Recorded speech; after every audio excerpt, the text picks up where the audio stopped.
Ok, amado, haced lo que es justo y recto con vuestros siervos, sabiendo que también vosotros tenéis un amo en los cielos. Perseverad en la oración, velando en ella con acción de gracia, orando también al mismo tiempo por nosotros, para que el Señor nos abra puertas para la palabra, a fin de dar a conocer el misterio de Cristo, por el cual estoy también preso, para que lo manifieste como debo de hablar. Andad sabiamente como con los de afuera, redimiendo el tiempo. Sean vuestras palabras siempre con gracia, sazonadas con sal, para que sepáis cómo debéis responder a cada uno.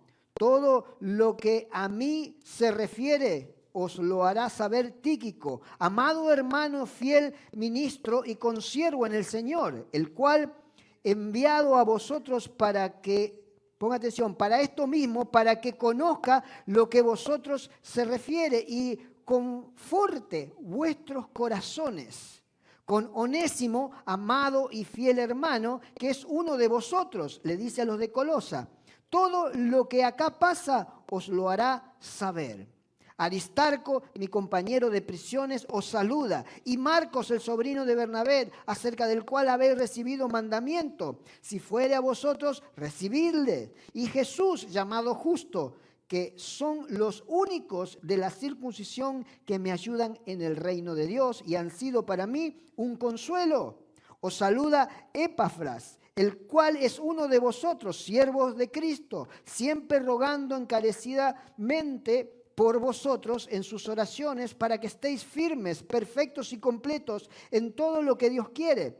Porque de él doy testimonio de que tiene una gran solicitud por vosotros y por los que están en la Odisea. Y los que están en Hierápolis, os saluda Lucas, el médico amado, y Demas. Saludo a los hermanos que están en la Odisea y a Ninfas y a la iglesia que está en la casa. Cuando esta carta haya sido leída entre vosotros, haced que también lo lea la iglesia de la Odisea o de los laodicenses, y que la de la Odisea la leáis también vosotros. Decid a Arquipo, mirá, que cumplas el ministerio que recibiste del Señor. La salutación de mi propia mano, dice Pablo, dice, acordaos de mis prisiones, la gracia sea con vosotros. Amén. Gloria a Dios. Cierre sus ojos. Padre, gracias te doy por tu palabra. Oro en el nombre de Jesús que tú seas hoy hablando a nuestros corazones de forma especial. Padre, que tu palabra cobre vida en nosotros. Abre nuestros ojos espirituales, Señor, para poder comprender lo que tú tienes para cada uno de nosotros en este momento y en este tiempo. Señor, que sea tu palabra hablando, que sea tu voz y no la mía, Padre. Hoy te pido, envía, Señor, tu luz y tu verdad, pues éstas nos guiarán. Yo te lo pido todo en el nombre de Jesucristo. Amén y amén. Gloria a Dios. Ahora sí, tome asiento. Aleluya. Esta última sección de la carta de la iglesia a Colosa que escribe el apóstol Pablo, usted habrá visto que ahí nombra un sinnúmero de personas. Hay un montón de gente involucrada en el final de la carta. Usted vio que durante lo largo de la carta en Colosa no escuchamos hablar de esta gente, pero al final el apóstol Pablo cierra la carta que envía después luego a la iglesia en Colosa y nombra un sinnúmero de gente que usted escuchó ahí, que yo le nombré, y que todos tienen algo que ver en la cuestión del evangelio con el apóstol Pablo. Y en un momento vamos a ver, o les voy a explicar qué tiene que ver esto, o qué nos enseña esto a nosotros como cuerpo de Cristo. A lo largo de toda esta carta que hemos estado pasando en los diferentes mensajes, el apóstol Pablo nos ha llevado desde un viaje, desde la obra redentora de Cristo en la cruz. Si usted recordará, al principio hablamos de esto, ahora hasta la última o al final del capítulo nos lleva a la manifestación del reino de Dios en la tierra. Por eso el mensaje de hoy se titula La manifestación de la cruz. La manifestación de la cruz. En el capítulo 2, si usted recordará, hace 2 domingos atrás vimos cómo Cristo anuló el acta de los decretos que nos era contraria. ¿Algunos se acuerdan? A ver, los que estuvieron aquí. anuló, quitándola del medio, dice, y además no solo eso, clavándola en la cruz y exponiendo a los principados y a las potestades, dice la Biblia, triunfó sobre ellos en la cruz. Ese fue el punto de partida de la redención. Ese fue allí en ese momento donde Cristo pagó la deuda y la victoria fue completamente sellada.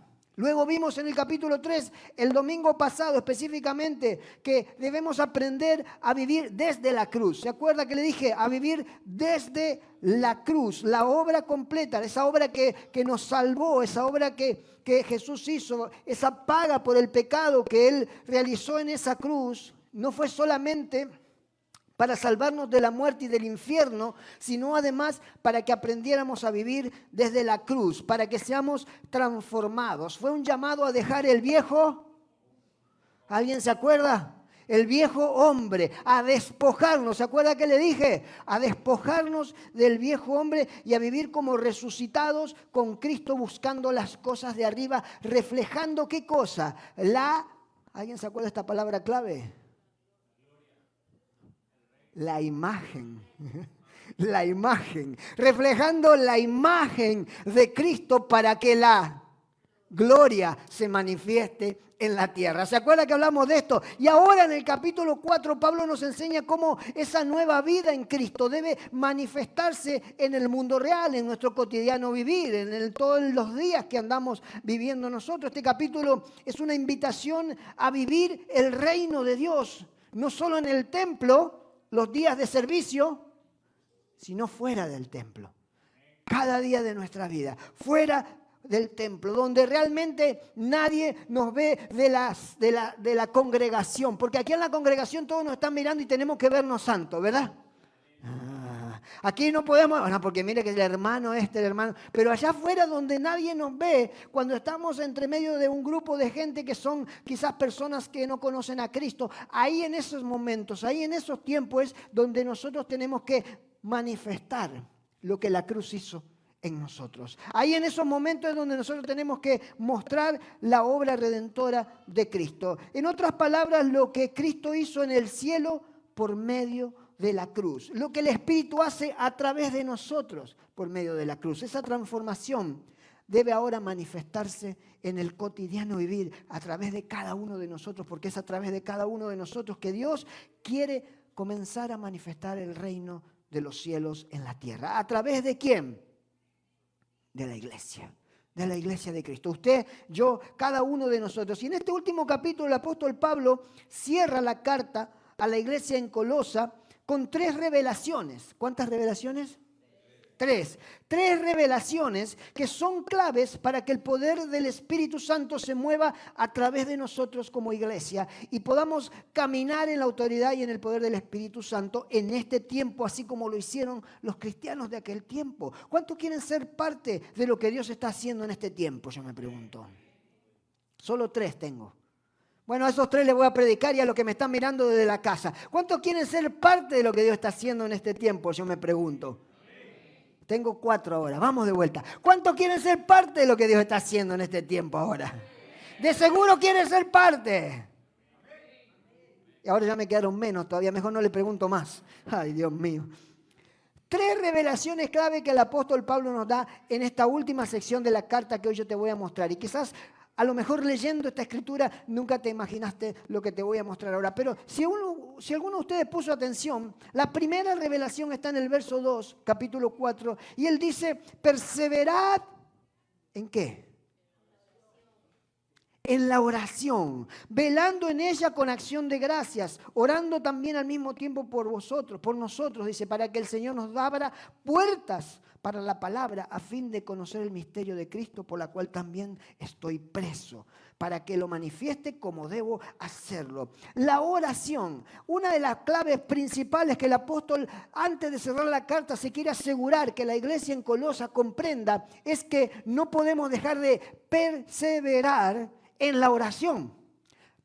El miércoles nos predicó el hermano Cristian acerca de la perseverancia, ¿se acuerda? ¿Cuántos vinieron los miércoles? Los que no vienen los miércoles se lo perdieron, estuvo bueno. Amén. Perseverancia en la oración. La palabra griega perseverar significa mantenerse adherido, firme, constante en algo sin soltar. No es cuestión de un rato, no es cuestión de un momento, es mantenerse continuamente. No es solo una vez cuando tengo el deseo o cuando estoy de buen ánimo, sino que constantemente, en todo tiempo. La perseverancia en la oración es importante. ¿Por qué? Porque la oración no es para convencer a Dios, para que cambie todo lo que está a nuestro alrededor. La oración es para que nosotros podamos alinear nuestras vidas con el objetivo o los planes del cielo. ¿Me sigue? Está conmigo esta mañana.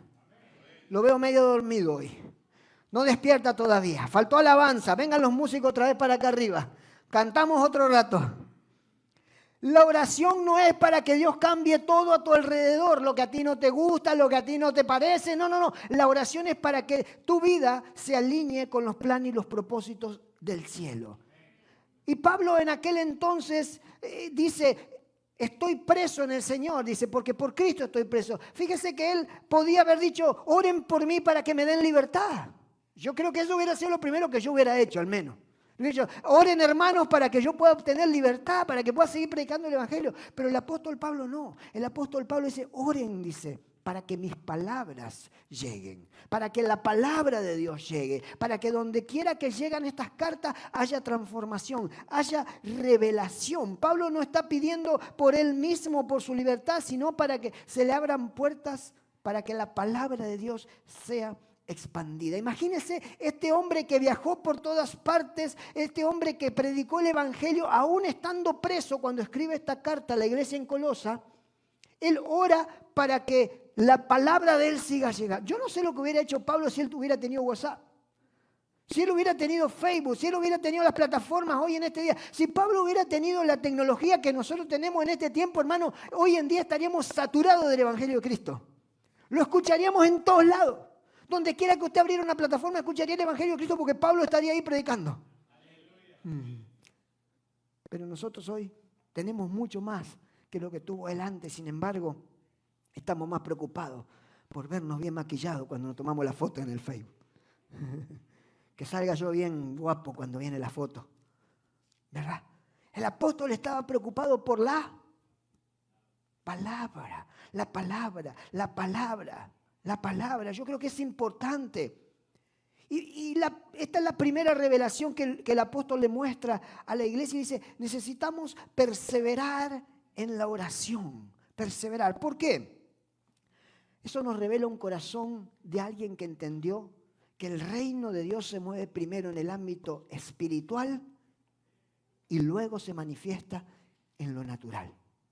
Por eso él dice, perseverando en la oración. Primero es en el ámbito espiritual y después está conmigo esta mañana. Si quiere cambio el mensaje ahora mismo. Lo sigo, ok. Es que la iglesia tenemos que entender hoy que la oración es lo que abre los cielos. Y el apóstol entendió esto porque dijo, mire, hagan cualquier cosa, mis hermanos, pero no dejen de perseverar en la oración. No dejen de orar, perseveren en la oración. Iglesia, la oración abre los cielos y te lo voy a probar con la palabra. En Lucas capítulo 3, verso 21, la escritura dice, aconteció que cuando todo el pueblo se bautizaba, también Jesús fue bautizado. Y orando el cielo se abrió y descendió el Espíritu Santo sobre él en forma corporal como paloma. Y vino una voz del cielo que decía, tú eres mi Hijo amado, en ti tengo complacencia. Ponga atención a esto. El cielo no se abrió cuando Jesús fue bautizado. ¿Qué dice la Escritura? ¿Puso atención? El cielo no se abrió cuando Jesús salió del agua todo mojado, cuando la paloma descendió. No, no, el cielo se abrió, dice, ¿cuándo? Habiendo orado, habiendo orado. La oración es la que abre los cielos. Una vida de oración abre el acceso al Padre. Una vida de oración te abre la conexión con el Padre. Y cuando se abre la conexión con el Padre, la unción desciende y la voz te da la dirección que necesitas para vivir cada día de tu vida. Por eso es importante la oración, iglesia. Hoy en día queremos orar de ocasión nada más.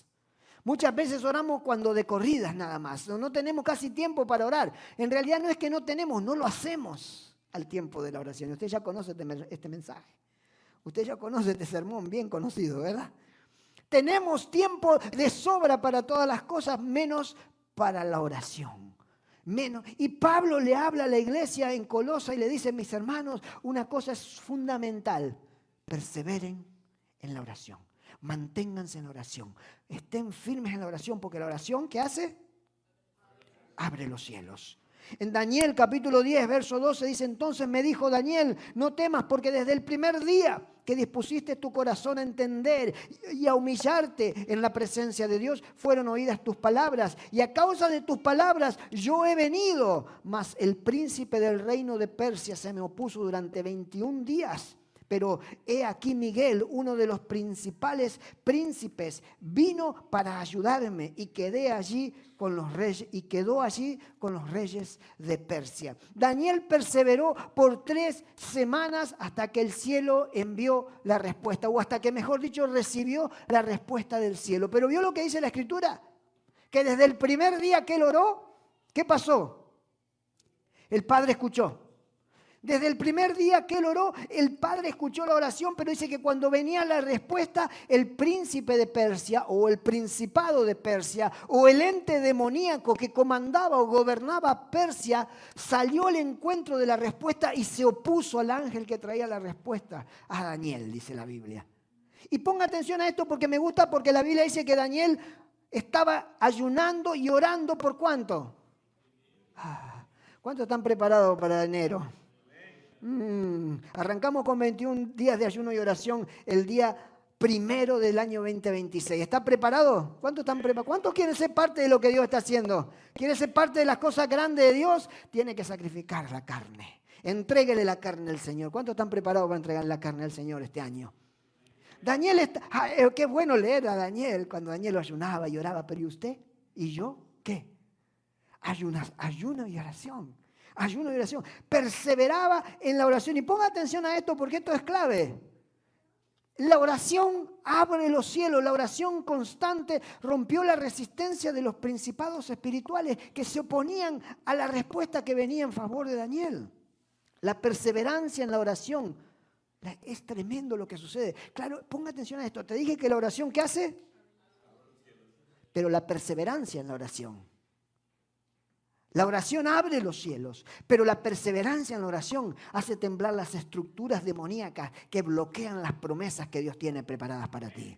Usted no lo entendió esta mañana. Es que oré hoy y ya voy a orar el mes que viene. No, la perseverancia. Tú oras, Dios escucha y Dios responde. Pero ¿qué pasa cuando se levantan los principados, cuando se levantan las potestades en contra de las oraciones que nosotros hacemos? ¿Qué pasa? Ahí se requiere perseverancia. No alcanza con una sola oración. Ahí se requiere doblar rodillas, ahí se requiere ayunar. Si realmente querés ver la gloria de Dios en tu vida, creo, iglesia, que es tiempo de dejar de jugar al cristiano tibio y doblar rodillas, entregar la carne al Señor y decir, aquí me postro, Señor, hasta que la respuesta traspase los principados, hasta que la respuesta traspase las potestades, hasta que la respuesta se haga una realidad en la vida, hasta que lo espiritual se manifieste en lo natural y la gloria se vea en mi vida. Y habla alguien que dice aleluya. A esa perseverancia me refiero. ¿Está preparado para perseverar? Tengo 2 de este lado nomás. De este lado la iglesia está muda. Vamos. La perseverancia en la oración no es solo oración. La oración es buena. La oración... Pero con eso no alcanza. Necesitas la perseverancia, porque la perseverancia destruye los obstáculos. La perseverancia hace que las oraciones se vean. En el Antiguo Testamento me gusta una historia. En el Éxodo 17 dice, y sucedía que cuando alzaba Moisés su mano, dice, Israel prevalecía. Mas cuando él bajaba su mano, prevalecía Amalek. Y las manos de Moisés se cansaban, por lo que tomaron una piedra y la pusieron debajo de él y se sentó sobre ella. Y Aarón y Hur sostenían sus manos, el uno de un lado y el uno del otro. Dice, así hubo en sus manos firmeza hasta que se puso el sol. Y Josué deshizo a Amalek y a su pueblo a filo de espada. Mientras Moisés levantaba las manos, mientras Moisés intercedía, es una señal de intercesión. Mientras él alababa desde la punta del monte, dice que el pueblo en el campo de batalla vencía. Pero mientras caían las manos, mientras se debilitaban las manos, el pueblo era vencido por el enemigo. Es una figura profética de la perseverancia, de sostenerse orando en la victoria. Muchas victorias solo se consiguen con la perseverancia, iglesia, en la oración. No alcanza con simplemente una oración. Y creo que usted quizás estará pensando, bueno, pero es que solo se abrió el cielo con Jesús. No, hoy Dios te dice, no es cerrado el cielo todavía sobre tu vida. Los cielos permanecen abiertos sobre la iglesia, pero son tus rodillas las que abren el camino para el favor, la gracia y la misericordia de Dios. Son tus rodillas. Aunque no lo veamos en el momento, quizás nunca debemos dejar de perseverar en la oración. Por eso el apóstol nos dice solamente oren. Él dice que perseveren juntamente, perseveren. Perseverar es clave. La oración abrió los cielos sobre Jesús. La oración mantuvo los cielos abiertos sobre Daniel y la oración fue la que le dio la victoria a Moisés en el desierto. Lo que estoy tratando de decir, iglesia, es que cuando oras, los cielos se abren para nosotros. Pero cuando perseveramos, el enemigo tiene que moverse del camino, tiene que moverse a un costado y lo que sea que se levante. ¿Viste lo que pasó? En Daniel dice que el príncipe de Persia, y cuando hablamos del príncipe de Persia estamos hablando de operación demoníaca de alto rango. No estamos hablando de ningún demonio de ahí de eso de bajo fondo. Estamos hablando de un principado. El que gobernaba Persia, dice, se levantó en contra de la oración. Pero me gusta porque la Biblia dice que aunque Daniel, perseverando en la oración, no solo el ángel que venía a traer el mensaje, sino que además dice que se le unió el ángel Miguel. O sea, lo que te quiero decir con esto es que no importa cuán grande sea el rango de las tinieblas que se levanten en contra de tus oraciones, cuando tú perseveras, el cielo siempre tiene ángeles de rangos mayores que van a luchar por tus peticiones. No dejes de doblar rodilla, ora iglesia, que Dios va a obrar. Perseverancia. Por eso en esta carta el apóstol envía esta carta a la iglesia en Colosa y le dice una cosa es fundamental. No te olvides de perseverar en la oración. Mantenerte orando. Decirle que está a tu lado, tenés que orar más. Decirle, tenés que orar más. Tenés que orar más. El que está en su casa, tenés que orar más. Tenés que orar más. Tenés que orar más. Es importante que oremos, iglesia. Es fundamental que oremos. El apóstol Pablo dice, oren en todo tiempo. Luego me gusta porque le da otra revelación que es clave. Mira lo que le dice. En Colosenses 4, 5 y 6, andad sabiamente para con los de afuera, redimiendo el tiempo. Sean vuestras palabras siempre con gracia, sazonadas con sal, para que sepáis cómo debéis responder a cada uno. Sabiamente, dice, andar sabiamente. Habla de guardando el testimonio y redimiendo el tiempo. Guardando el testimonio y redimiendo el tiempo. ¿Alguna vez quizás escuchaste, o un sinnúmero de veces escuchaste esta frase? Redimiendo el tiempo, redimiendo bien el tiempo. Andad, dice, sabiamente, para que los de afuera, dice, para con los de afuera, para los que no conocen a Cristo. La palabra sabiamente, o diría yo con sabiduría, podría decir, es la palabra que nos lleva a caminar con la sabiduría de Dios, no con la sabiduría del mundo. Y esto es clave porque él dice andar. Significa literalmente caminar, progresar, moverse hacia, constantemente moverse hacia. Y la palabra sabiduría es la habilidad divina, caminar conforme a la habilidad divina, conforme al propósito de Dios. Caminar con la sabiduría de Dios en todo lo que hacemos. El Proverbio 9:10 dice, el principio de la sabiduría es... Todos conocemos eso, el temor de Jehová. Y la inteligencia es, ¿qué dice después? El conocimiento del Altísimo. El principio de la sabiduría es el temor de Jehová y la inteligencia es el conocimiento del Santísimo o del Altísimo. Vivir sabiamente significa caminar bajo el temor de Jehová, en discernimiento, en todas las cosas que vivimos diariamente, caminar con esa sensibilidad espiritual, no a través de nuestros deseos personales, no a través de nuestras pasiones, sino a través de la sabiduría de lo alto. En otras palabras, lo que estoy viviendo hoy, la manera en que estoy viviendo hoy, agradan a Dios, van conforme a los planes y los propósitos de Dios. Eso es caminar en sabiduría divina. O decir, no, lo hago igual porque lo quiero hacer. Es que yo lo siento, esto lo hago. Eso no es caminar en sabiduría divina, porque ¿sabe qué pasa? Cuando vienen las consecuencias, ahí vamos a las rodillas. Y, ay, Señor, ayúdame. Ayúdame. Pero no usamos la sabiduría divina que el Señor nos da y obramos de maneras que traen consecuencias a nuestra vida y de las cuales después queremos que Dios nos libre inmediatamente. Pero dice, el principio de la sabiduría es el temor de Jehová. Vive con temor a Jehová. Camina con temor a Jehová todo el día, no con miedo, dije temor, temor reverente a Jehová. De saber que la manera en que estamos viviendo, aun cuando nadie nos ve, está agradándole a Dios. Eso es vivir en libertad. Eso es vivir libre. Dice, caminando, dice sabiamente para con los de afuera. Cuando los de afuera lo vean a usted, tienen que ver la manifestación de la cruz en usted. Lo que la cruz ocasionó en usted. Lo que pasó cuando usted se encontró en Cristo. No que lo ven a usted y ven a uno más del montón. Habla igual que los del montón. Mejor no entremos ahí. Se comporta igual que los del montón. Eso no honra a Dios, mi hermano. Eso no es la manifestación. Esto es lo que dice el apóstol Pablo, andar sabiamente con los de afuera. Nosotros tenemos que ser luz para los que están en tinieblas, no acomodarnos a las tinieblas de los que están afuera. ¿Me sigue? Sí, ya sé que quedan pocos amenes a esta altura, pero ahí vamos. Redimiendo bien el tiempo, le dice el apóstol. Redimiendo el tiempo. Redimiendo el tiempo. Esta palabra tiempo que el apóstol usa aquí es la palabra kairos. Kairos significa rescatar el tiempo. Kairos es el tiempo profético de Dios. Dice, redimiendo. Cuando uno redime algo, quiere decir que lo compra de vuelta. Por ejemplo, con un propósito mayor. Por ejemplo, cuando usted se compra una ropa nueva, la compra con un propósito, no la compra nomás para gastar dinero. ¿Verdad que no? La compra con un propósito de que usted se vea bien cuando salga por ahí. Amén. Y si se la compra a medida, se asegura que le calce bien, que le cierre bien. Amén. Aleluya. ¿Cuántos dicen amén?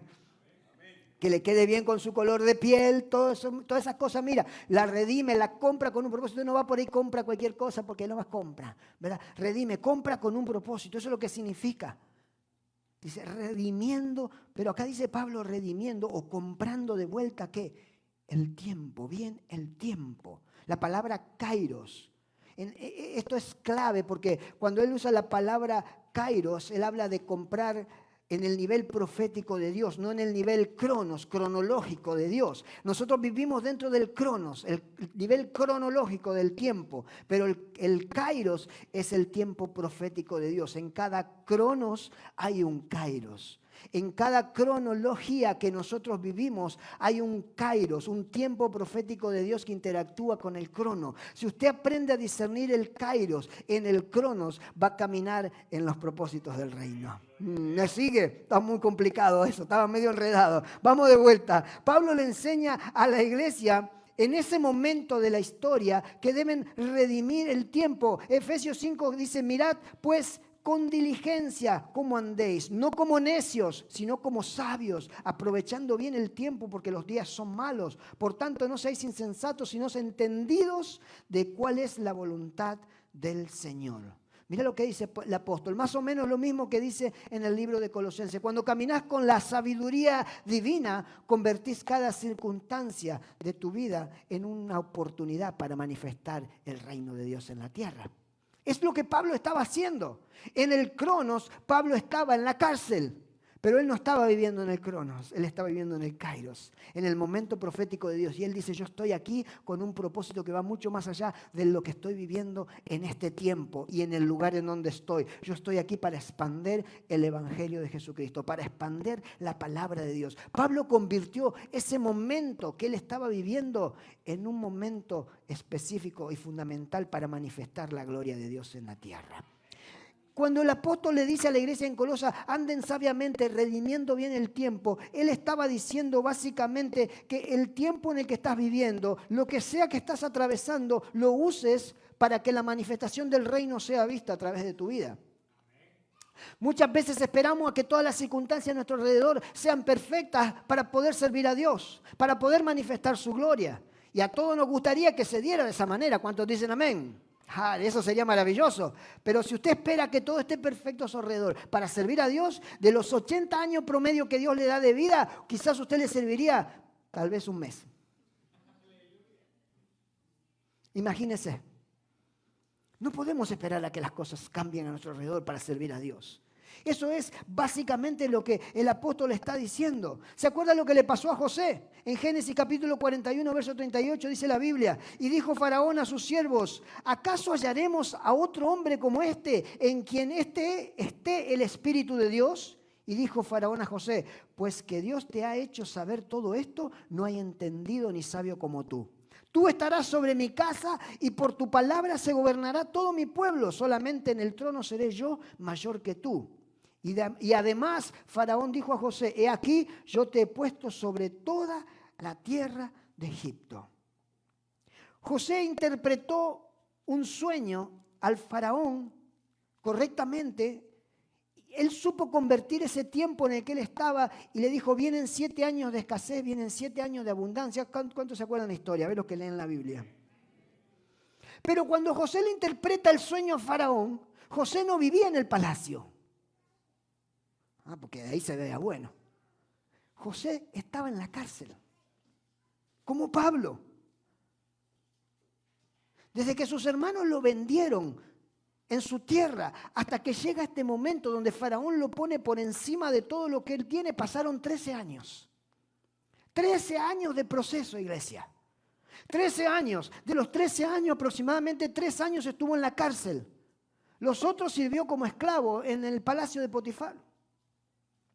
13 años de largo proceso, y cuando estaba en la cárcel ahí, en ese momento que quizás él dijo: bueno, ya no hay esperanza para mí, alguien se acordó que este hombre traía una sabiduría que venía de lo alto, alguien que tenía temor de Jehová,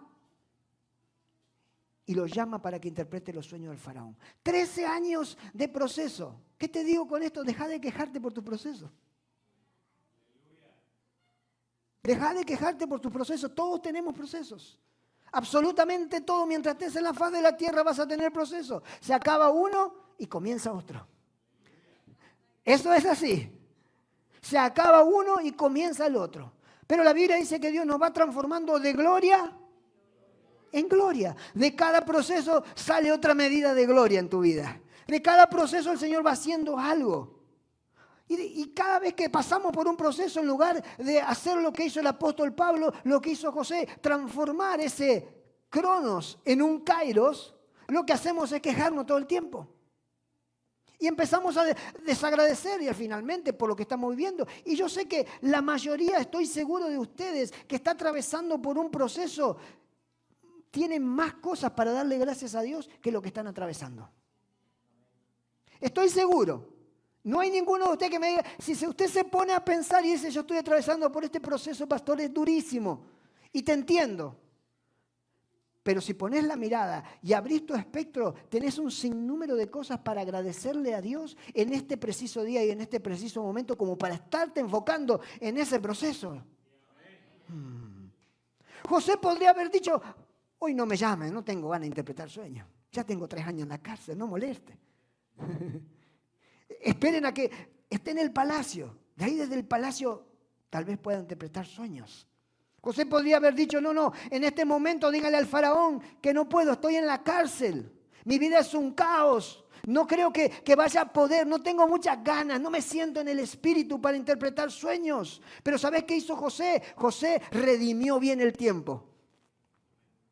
José tomó ese momento que estaba atravesando de dolor y lo convirtió en un momento profético para que la gloria de Dios se manifieste a través de él. Y gracias a que él entendió lo que el apóstol Pablo le enseña a la iglesia en Colosa y redimió bien el tiempo, el faraón lo puso sobre todos sus bienes, lo levantó de donde estaba y lo puso en un lugar de gloria.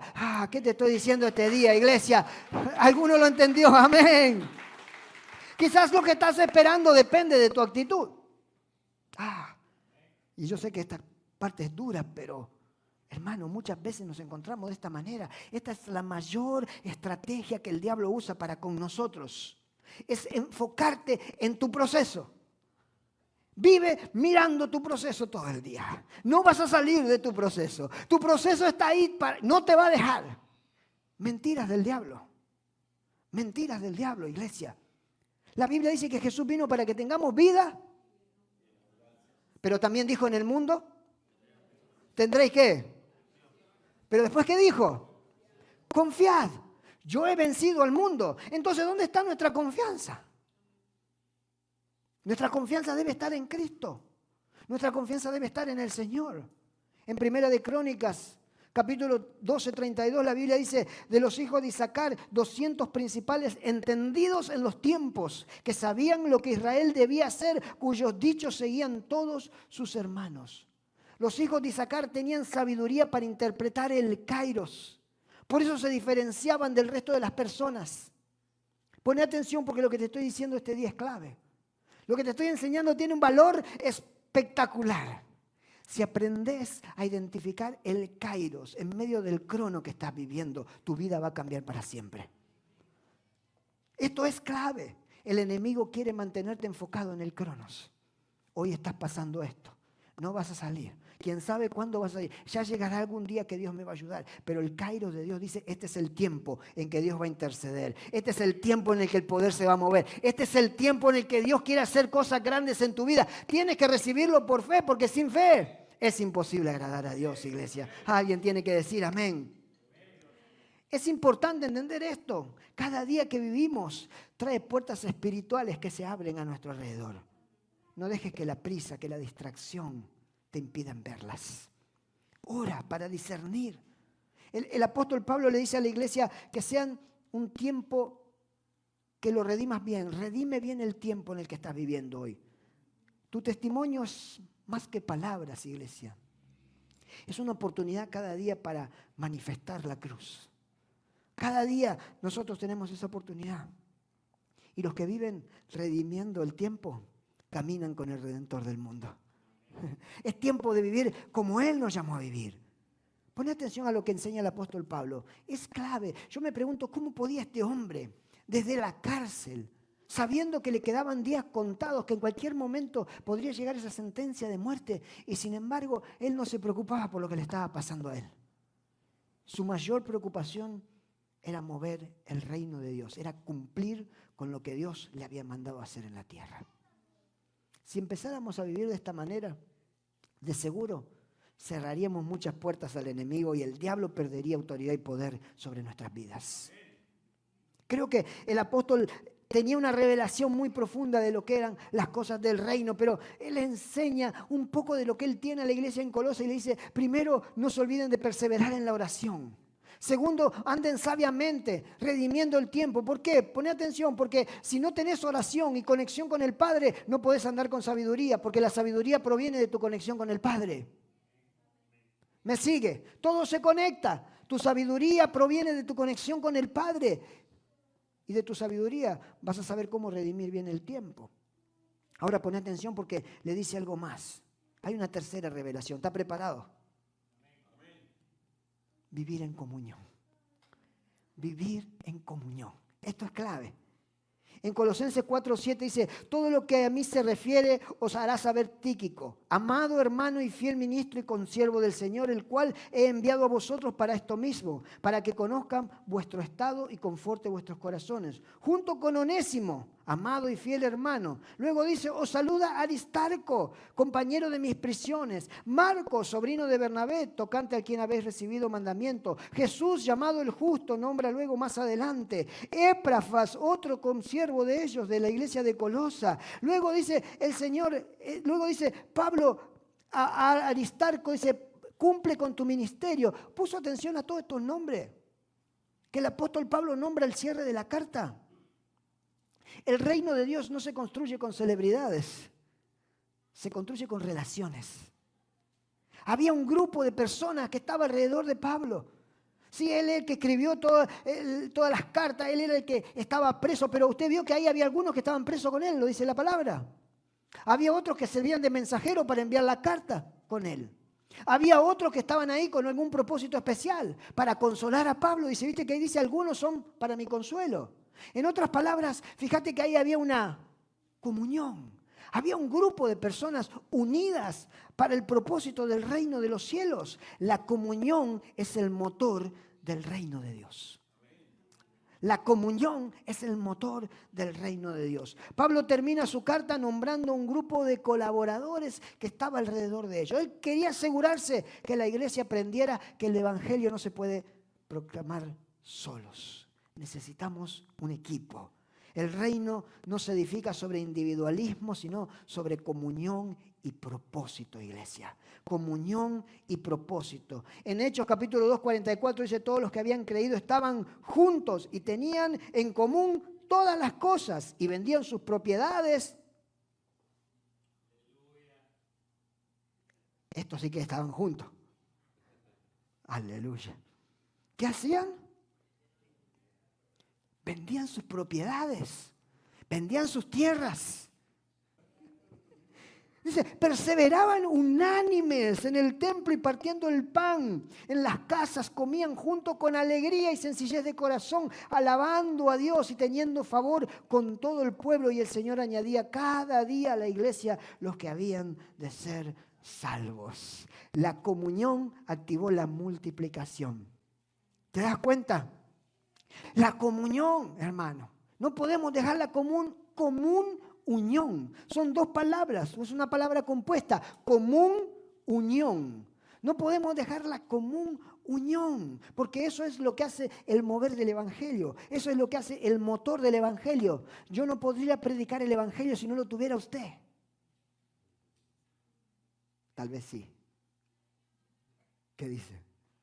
La verdad no, necesito a los músicos aquí, necesito a las personas que ponen la red para que pueda salir allá afuera, necesito a las personas que están aquí, usted necesita a las personas que están aquí para entrar en alabanza y en la adoración, para que cuando llegue la palabra reciba algo. Todos nos necesitamos los unos a los otros. ¿Se da cuenta? Somos un equipo, una común unión para que el reino de los cielos se mueva y avance.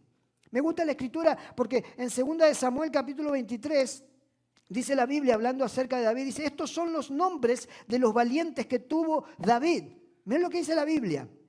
Dice, José Basebet, el Tacmomita, principal de los tres. Este alzó su lanza contra 800, a quienes mató en una ocasión. Después de este, Eleazar, hijo de Dodo, Ahoita, dice, uno de los tres valientes que estaba con David cuando desafiaron a los filisteos que se habían reunido allí para la batalla y se habían retirado a los hombres de Israel. Dice, él se levantó e hirió a los filisteos hasta que su mano se cansó y quedó pegada su mano a la espada.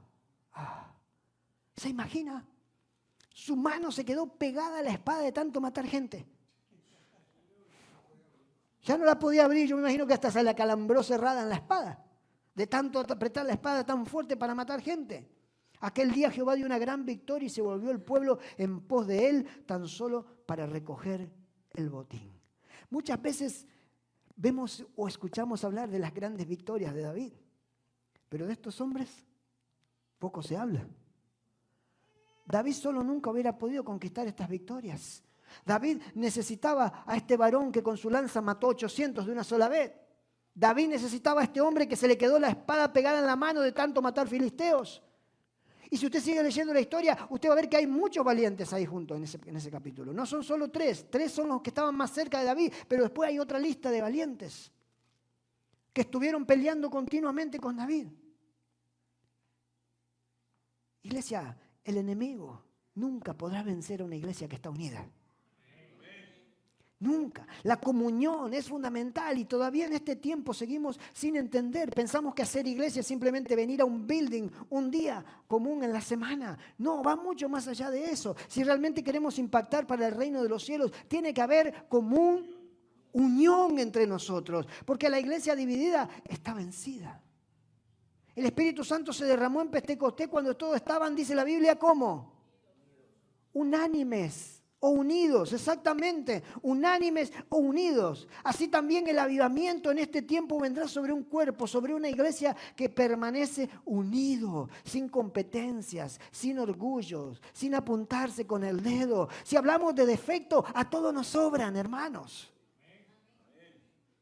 Pero no nos enfoquemos en los defectos, redimamos bien el tiempo y en lugar de enfocarnos en los defectos de las demás personas, enfoquémonos en las virtudes que Dios le ha puesto y unamos las virtudes todos juntos para expandir el reino de los cielos en la tierra, porque es ahí donde se va a mover el poder del Espíritu Santo y va a impactar tu vida, va a impactar tu casa, va a impactar tus hijos, va a impactar la generación que viene por el solo hecho de verte a ti. Redimiendo bien el tiempo, iglesia. ¿Cuántos dicen aleluya? Necesitamos velar por los que están trabajando a nuestro lado, por los que están trabajando con todo. El reino avanza cuando la iglesia camina en amor, cuando la iglesia camina unida. Pablo no cerró su ministerio con su lista de logros. Él podía haber dicho en la carta a los Colosenses, estuve en Asia Menor, estuve en la Odisea, estoy en Roma, estuve aquí. No, él no cerró diciendo todo lo que había hecho por Cristo. Él cerró nombrando al grupo de colaboradores que había estado con él a lo largo de su caminar en el Evangelio. El éxito del reino es exactamente eso. El libro de Colosenses comienza con Cristo clavando el acta en el madero que nos era contraria. Luego avanza hacia despojarnos para vivir una vida transformados en el poder del Espíritu Santo. Y luego aquí en el último capítulo me gusta porque cierra en el verso 17 y le dice, decid a Arquipo, mirá, que cumpla el ministerio que recibiste del Señor.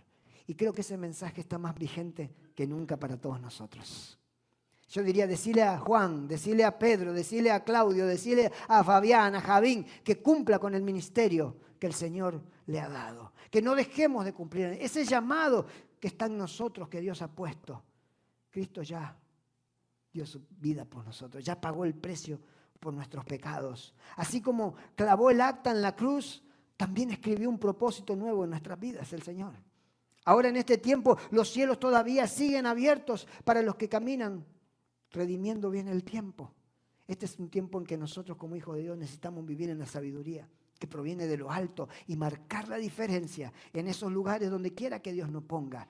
Edificar en común unión la unidad para que la gloria del Señor se derrame. Una generación de intercesores. Necesitamos que abran el cielo, que perseveren en la oración, como le dijo el apóstol Pablo a la iglesia de Colosa, para que el enemigo no pueda detenernos, para que el enemigo no pueda hacer frente a lo que el Padre quiere hacer a través de nosotros. Hoy en este tiempo, iglesia, creo que más que nunca necesitamos aprender a redimir bien el tiempo y caminar en ese llamado que el Señor ha pagado por nosotros en la cruz del Calvario, iglesia. Así que levántate con poder, levántate con autoridad. Todo lo que te era contrario ya fue clavado en la cruz. No hay nada que pueda condenarte, no hay nada que pueda detenerte. Simplemente sirve al Señor con todo lo que tienes. Dale tu corazón, únete al pueblo de Dios con un corazón sincero, con el amor de Cristo y juntos vamos a expandir este maravilloso evangelio de Jesucristo donde hay salvación, donde hay restauración, donde hay nueva oportunidad en el mundo que tanto lo necesita, iglesia. Si usted lo cree, dele un aplauso fuerte a Jesucristo. Amén.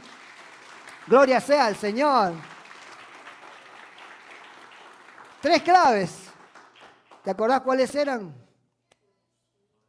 Perseverando en la oración, andando sabiamente y redimiendo el tiempo y viviendo en comunión donde el Señor nos ha llamado.